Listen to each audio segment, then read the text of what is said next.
Then, my name is John and I am a nobody.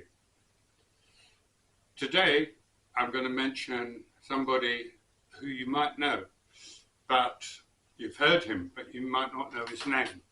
His name is Henry Spinetti. He's played with loads of people, some of which I've mentioned on this little channel, and one of them is Joan Armatrading. Joan Armatrading is still going strong, God bless her, and one of the first albums she did was, not the first, but one of the first she did was Love and Affection. Henry Spinetti did not play drums on that, it was somebody else, Dave Mattox, in the old days when drums were played by people called drummers, and when session musicians used to play a lot on records.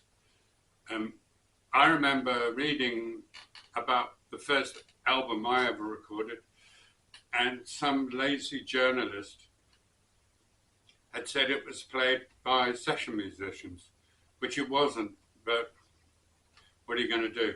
In his defense, there was no Google back then. So anyway, back to our story. So Henry Spinetti did not play on this particular record, but what was so charming for me as a bass player was to hear the sound of the snare drum. Now the snare drum is called a snare drum because it's got snares on it. And snares are like tiny little chains, and they're underneath the drum, and they make it, you know, they give it that punch. The snare itself is, I think the name is from the snare that used to be used to catch animals, but we won't go there. And you can hear it rattle because Joan Armatrading is playing her acoustic guitar, and there's a frequency in there which the snare picks up. He's not playing the snare, Dave Mattox, but you can hear it, and it's so charming. I still remember it. And it just shows that they were playing probably in one room, and that her guitar was picking the snare up. It's lovely. Anyway, I've always been very fond of drummers. The difficult thing about drumming is probably getting the tempos right, because every song has its own speed, and to memorize the exact speeds when you're playing live must be quite a task if you're a drummer. And I take my hat off to drummers everywhere for remembering these tempos, because it's really something else.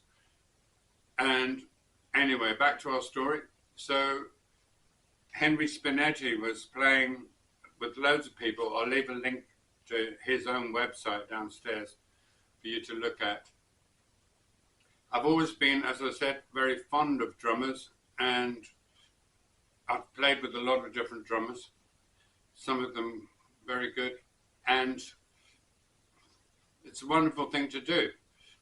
This is a story about how circular life can be.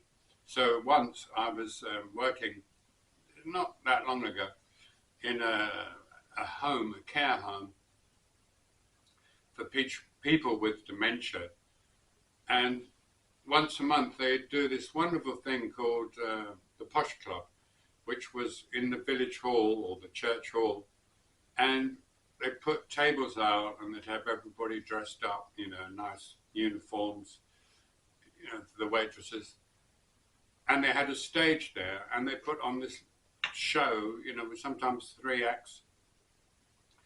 It was a very pleasurable experience. It was a bit like the German show, you know, what's it called, Cabaret, and so you never knew what to expect, but they allow one table to be reserved for people from the care home, and I'd come over sometimes, because it was only across the road, with select people from the care home, and they'd eat sandwiches, drink tea or coffee. They had a compere who was very good, and she had a strange name. So one day when she came over to our table, I asked her about her name, and I asked her if she was related in any way to somebody I'd heard of. And she said, yes, I am. Henry Spinetti is my uncle. He's still playing and he's still happy. So I thought that at the time, my God, what a tiny little world it is in which we live. A wonderful world, but so small, where the compere is related to one of my favorite drummers.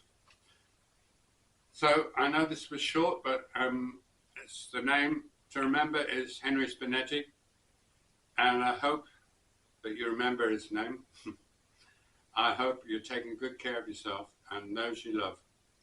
I hope to see you in the next one. So until then, as always, as usual, Tchaikovsky, which is the name I made up.